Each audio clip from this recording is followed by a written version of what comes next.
You were born in 1831 in the village of Caerleone. This is not a metaphor or a coincidence.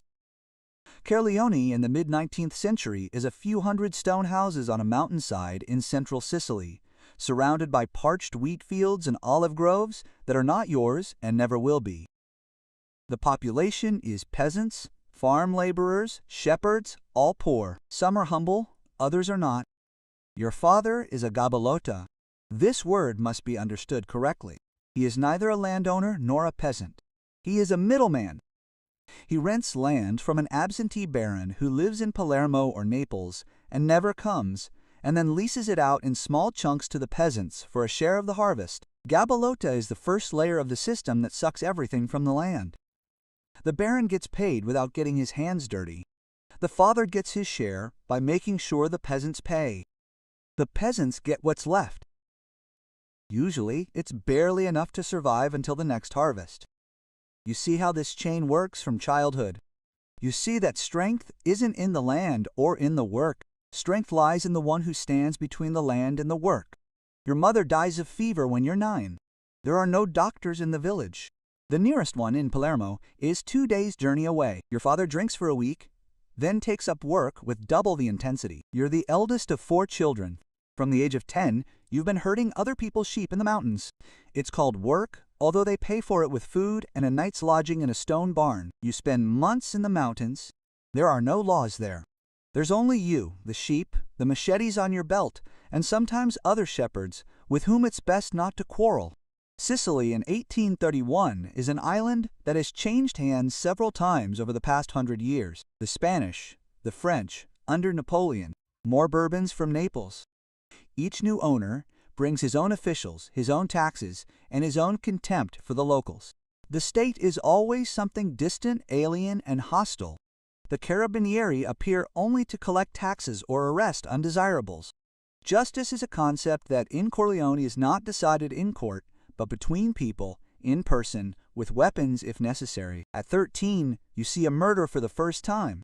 A neighbor stabbed another neighbor to death over a field boundary. The field boundary shifted 2 meters. The dispute dragged on for 3 years. No one went to the police. No one saw anything. A month later, the killer is plowing his field again. This is the first lesson you learn. Law is for those who can afford a lawyer. For everyone else, there are only agreements and fear. At 16, your father gets you a job as a security guard for the local landowner, Don Agostino Lamberti, a man who isn't technically a bandit, but a respected go-between and middleman between the barons and everyone else. He's practically the top man in the area. His word settles disputes, and his men maintain order, an order that benefits him. You get an old French flintlock pistol, a seat at his table, and an understanding of how power really works on this island. Not the laws, not the king in Naples. Men with guns, trusted by the right people. That's your education. There are no universities in Sicily for people like you. Donna Lamberti keeps 8 men under his wing. You're the youngest. The others are between 25 and 40, all from villages within a 20-kilometer radius, all with the same background. Poverty, mountains, machetes since childhood. Officially, you're campieri, field guards, protect the harvest from thieves, watch over the cattle, escort grain transports to Palermo. On paper, it's a legitimate job. In practice, you are an instrument of someone else's will, with a weapon on your belt. For the first 2 years, you learn to remain silent. This is the most important skill. Don Agostino says little and never repeats himself. His senior man, Turidu, 40, with a scar across his left cheek, explains the rules to you without further ado. First, never ask why they tell you to go. You go. If they tell you to wait, you wait. If they say I haven't seen you, you haven't. Second, loyalty is not negotiable. You are either with the Don or against him. There is no third option. Third, money is not counted out loud.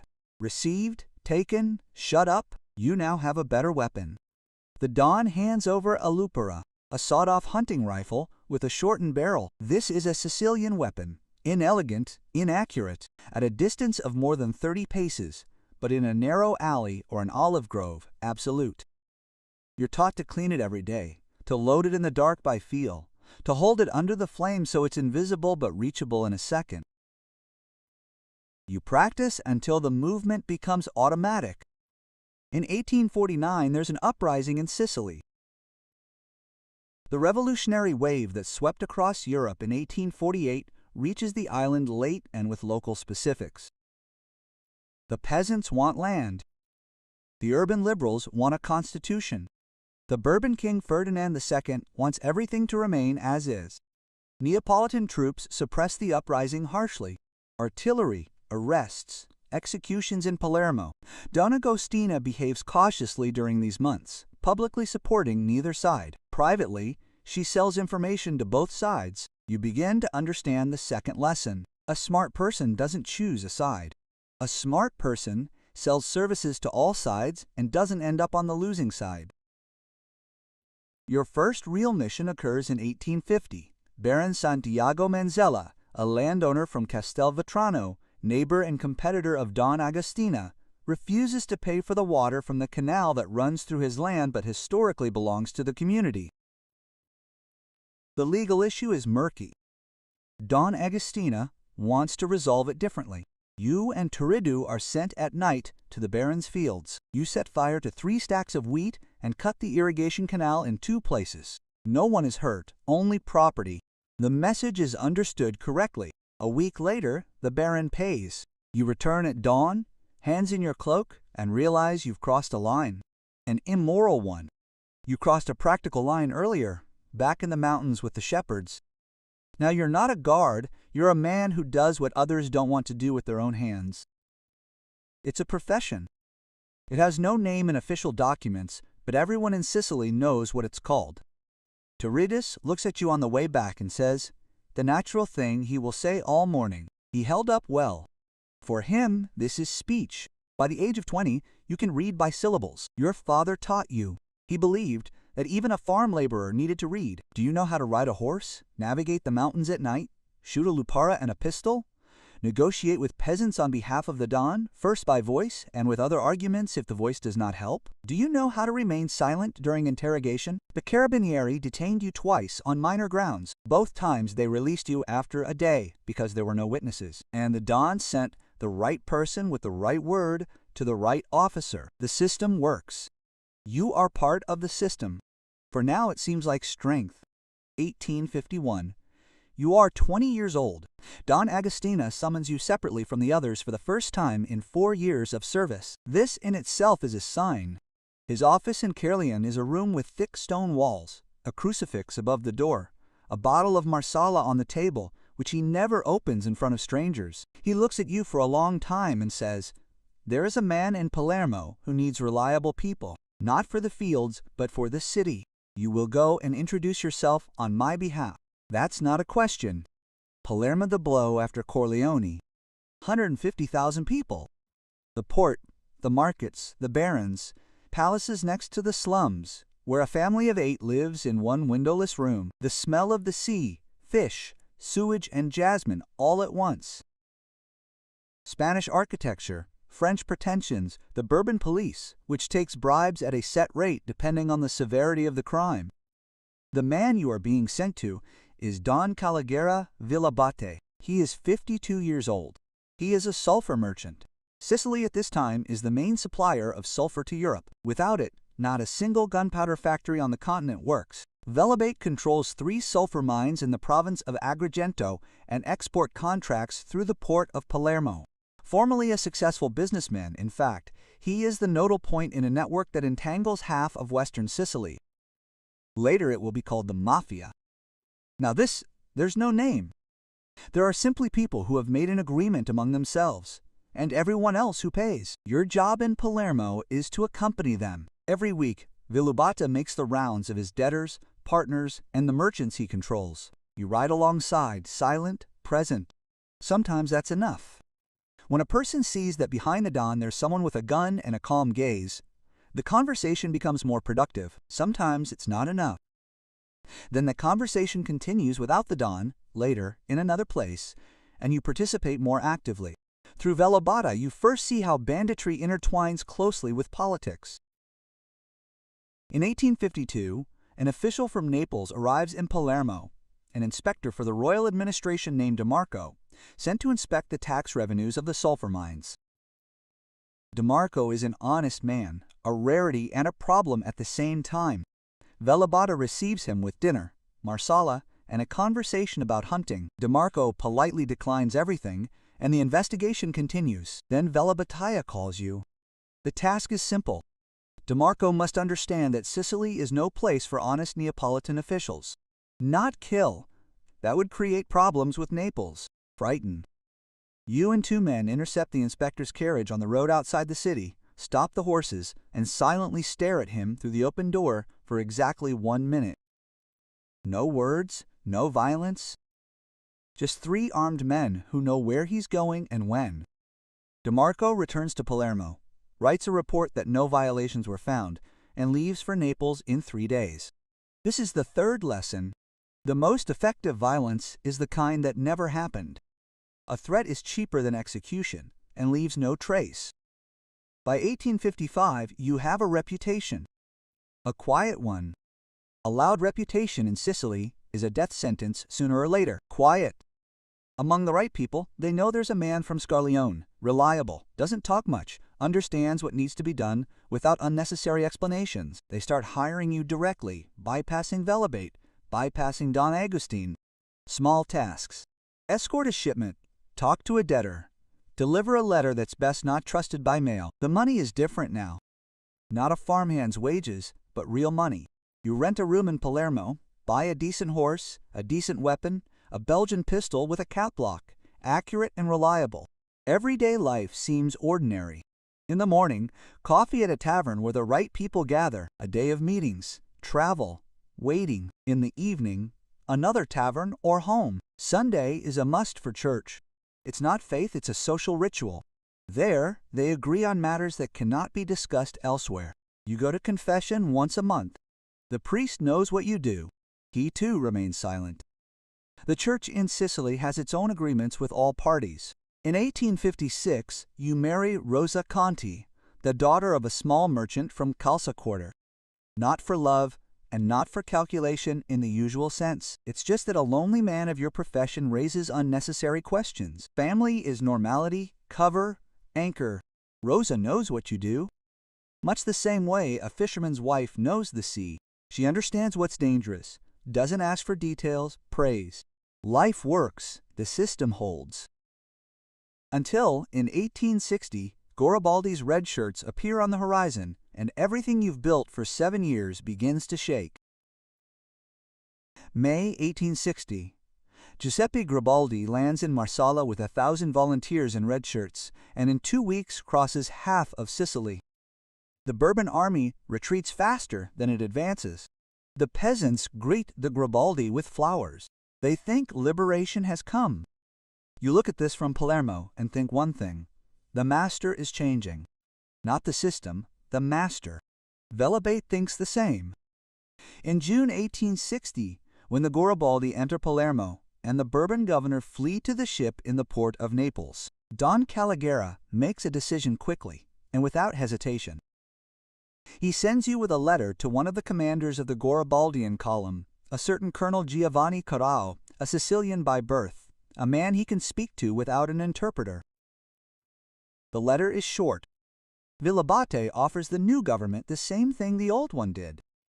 Order in the territory under his control, the loyalty of the local population, solutions to problems the new administration won't officially resolve. In exchange, no interference in his affairs. You bring a reply in 3 days. Carrao accepted and shook his hand. That's all you need to know. 4th lesson. Revolutions change the flags on the buildings. Agreements remain. But 1860 brings not only a new government, it brings chaos. And in chaos, old rules cease to apply quickly enough to become dangerous. All over western Sicily, armed gangs that used to operate in the mountains, they're starting to descend into the valleys. The peasants, to whom Garibaldi promised land and who didn't receive it because Garibaldi promised too much, and Piedmont, which stands behind the unification of Italy, has no intention of touching the property of the Harrows, are taking up arms themselves. The roads are unsafe, goods are disappearing. Several of Velabette's men are killed in an ambush on the road between Palermo and Agrigento. Velabette gives you a task you didn't expect. Don't intimidate or deliver a letter. Find the man organizing these attacks. A certain Pasquale Ferro, a former shepherd from Bessicina, who over the past 6 months has gathered around 30 men and imposed taxes on 3 villages and 2 sulfur mines. Ferro is neither a politician nor an idealist. Just a bandit who sensed that the old guards have left and the new ones have not yet arrived. Find and resolve the issue. The Don doesn't specify exactly how. No need to specify. You take 4 men and leave for the mountains in September 1860. 3 weeks. You've known these mountains since childhood. You herded sheep here. Do you know where the springs are, where you can hide? Which villages keep their mouths shut and which don't? Ferra is hiding in Masseria, an abandoned stone manor in the mountains above Bessicino. He has 5 guards constantly. The rest come and go. You watch for 4 days, count the people, observe the regime, wait for the moment. The moment comes at dawn on the 5th day, when Ferra comes out alone to the well in the yard. You enter through the gate from the side where there are no guards. The conversation is short. You explain who sent you and that Ferra can choose between 2 options. First, he admits that he works on Velabette territory, pays a share, and receives protection. Second, you leave and return a week later with a different conversation. Ferra looks at you, looks at the gate through which you entered, agrees to the first option. You return to Palermo with an agreement, not with a corpse. Velabette is pleased.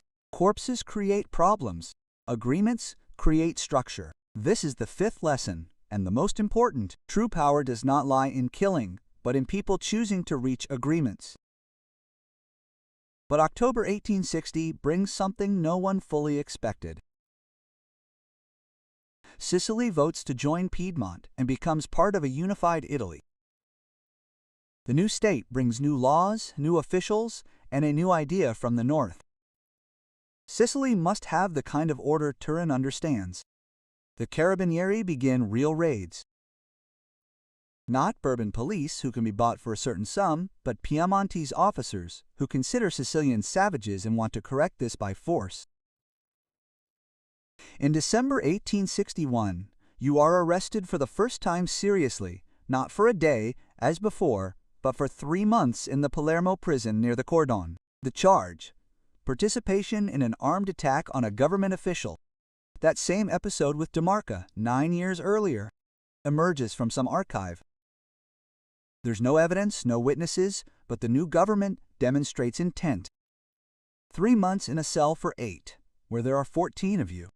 Water once a day, rats at night. Velabette sends a good, expensive lawyer. In March 1862, you are released due to insufficient evidence. You walk out onto the streets of Palermo and realize that something has changed, not outside, but inside. 3 months in the guardhouse have shown you the ceiling. You are a tool, useful while needed, expendable when it becomes more convenient. Velabette bought you off, but Velabette made this decision based on his own benefit, not yours. If it had been more profitable to keep you in prison, he would have left you. You return home. Rosa puts dinner on the table and says nothing. Your daughter is 2 years old. She doesn't know that her father was in prison. She thinks he went away on business. You look at her and think about the 6th lesson, which you haven't yet formulated, but already you feel, the instrument has no future. Only the man who holds the tool. 1863. The new Italian state passes the Levo Militare conscription law. For the first time in the history of Sicily, peasants and the urban poor are drafted into the Piedmontese army to serve far away, in the north, in Lombardy, in Venice, in places where no one speaks Sicilian and where the Sicilians consider dirty savages from the south. 5 years of service. Riots break out across the island. Villages hide conscripts in the mountains. Mothers attack the Carabinieri. The new state responds with military tribunals and mass arrests. Velabette senses an opportunity. He offers the new prefecture Palermo Sluga. His men will help pacify several villages, explain to the peasants that resistance is futile, and ensure the attendance of conscripts.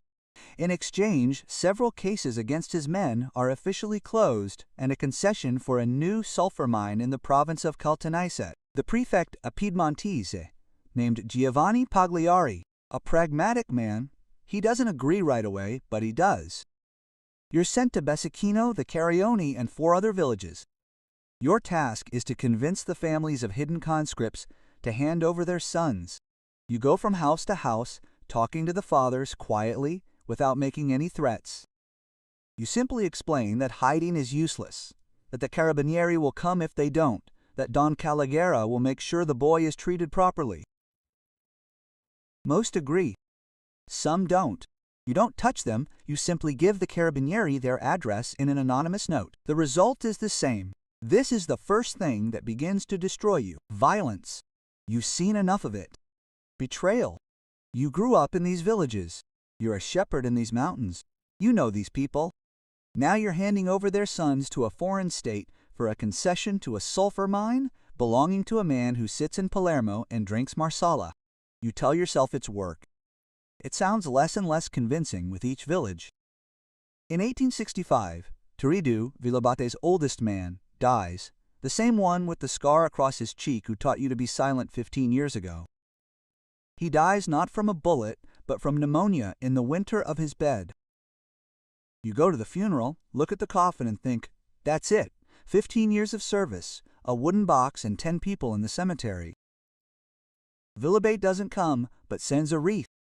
Around that time, the drinking begins. Not a lot at once. First, wine with dinner, which had never happened before. Then grappa after difficult days. Then grappa simply because Rosa sees, is silent for a month, then speaks directly once and never returns to the subject. You answer that everything is under control. Control slips away slowly and steadily, like water from a cracked jug. 1866 brings a new crisis. Rebellion breaks out all over Sicily. Settia Mezzo, 7 days. Palermo falls under rebel control for a week. The Italian army declares a state of siege. Cannons pound the Alberiaria district. Villabate maneuvers again. He doesn't give the rebels men, but he doesn't help the army either, he waits. These days, you're sitting at home with your daughter Rosa, hearing the cannons, and thinking you're tired. Not from a specific day, but from everything, from 15 years of balancing between those who pay, from the fact that each new owner of the island turns out to be the same as the last, only speaking a different language. After the suppression of the uprising, the new military commander of Palermo, General Cadorna, begins raids in earnest, random arrests. As before, mass ones, suspicious elements, known criminal connections, anyone on the police lists. You've been on those lists for a long time. In October 1866, 4 carabinieri and an officer come at night. Rosa opens the door, they enter. You don't resist. Resist. It's pointless, and you know it. This time, Cordone has a year. Villabate sends a lawyer again, but more slowly than last time, and of poorer quality. You notice it. There's a lot of time to think in the cell. You think about Don Agostina from Corleone, died 2 years ago. Your heart. You think about Turiddu in a wooden box. You think about the conscripts you handed over to the Carabinieri. You think about your daughter, who is now 7 years old, and growing up with a father who is not at home. You are released in October 1867. Rosa meets you at the prison gates, thinner with new lines around her mouth. Your daughter hasn't come? Rosa says she's at school. You know it's not true, but you don't ask. Villabate sees you a week later. The conversation is short. Things have changed. Cautious people are needed. Your name is too well known to the Carabinieri. Better to keep a low profile for now. He gives you a small sum and says goodbye politely. It's the end. You know it. Stepping out onto the street, 17 years of service, and a polite farewell. The shadow you were asked to cling to turns out to be a lot. 1868. You're 37 years old. By the standards of a 19th century Sicilian bandit, that's already old age for the profession. Most people like you don't live to be 40. A bullet, prison, illness, or simply become unnecessary and disappear so quietly that no one notices. You return to Corleone not because you want to, but because there's nowhere else to go. In Palermo, you're marked. The Carabinieri know your face, they know your name, they know your address. Rosa and her daughter remain in the city. She found work as a seamstress, renting a room from her sister. You're not getting a divorce? Divorce doesn't exist in Sicily. It's a Catholic island. You simply live separately and don't speak of it out loud. In Corleone, no one needs you. People who remember you as a boy look at you with wary respect. Returning means surviving, means you're capable of something, but there's no work. The new Gabalota, from whom you try to hire yourself as a security guard, refuses politely. Too well known a figure.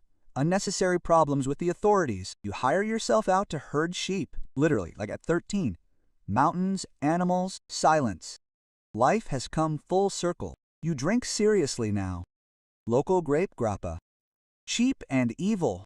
In the evenings at the tavern, sometimes until closing, people at the neighboring tables talk around you about the price of wheat, about new taxes, about the carabinieri. You listen and remain silent. There is nothing to talk about. Everything you know about life is inapplicable here and now. In 1871, a letter arrives from Rose. Your daughter is sick. Typhus. You sell the only good thing you have left, a Belgian pistol, and go to Palermo. Your daughter survives. You stay nearby for 3 weeks, sleeping on the floor in your sister-in-law's room. Then you return to Corleone, because in Palermo you'll be arrested again if you're late. You say goodbye to your daughter at the door. She looks at you calmly. She's already gotten used to her father leaving. You die in 1879, 48 years old. Cirrhosis. That's what they would write if someone wrote. No one writes, you just don't get up one morning. The tavern owner finds you in a rented room and calls for a priest. The priest arrives on time. This is the only luck of recent years. Facts and figures. Sicilian banditry of the 19th century claimed the lives of thousands of people on both sides.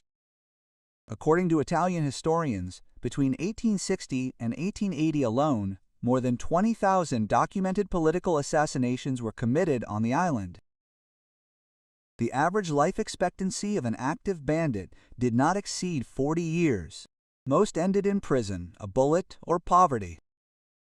A few, those who legalized themselves in time through political connections, lived to old age as respected people.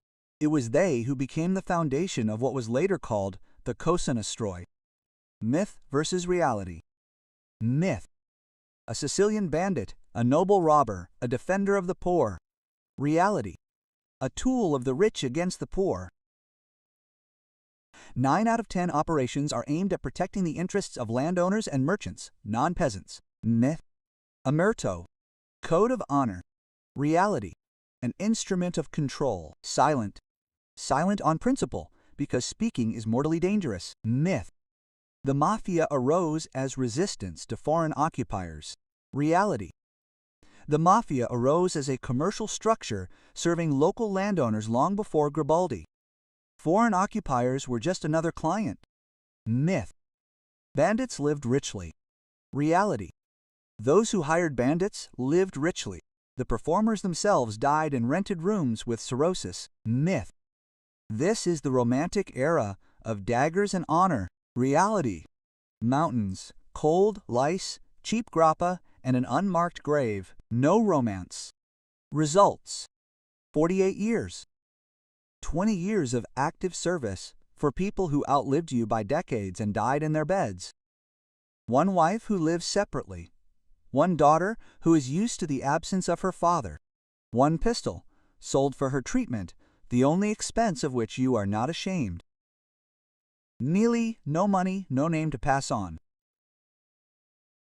What would have happened if in 1851 you refused to go to Palermo to Villabata, stayed in Corleone, in the guard of Don Agostine, shepherding someone else's fields until old age? Poorer, safer, maybe with a family that did not move to different rooms, maybe with a daughter who was not accustomed to absence. The power that was offered to you at 20 turned out to be someone else's power, taken on lease. The lease ended. The property was returned to the owners. You saw how the state is born and how it devours those who helped birth it. You were a tool of barons, merchants, revolutionaries, and the new officials. They all used people like you, and they all removed you when their need ended. Sicily hasn't changed. Only the names of those at the top of the chain have changed. At the bottom, it's always the same people with the same end. Subscribe to the channel.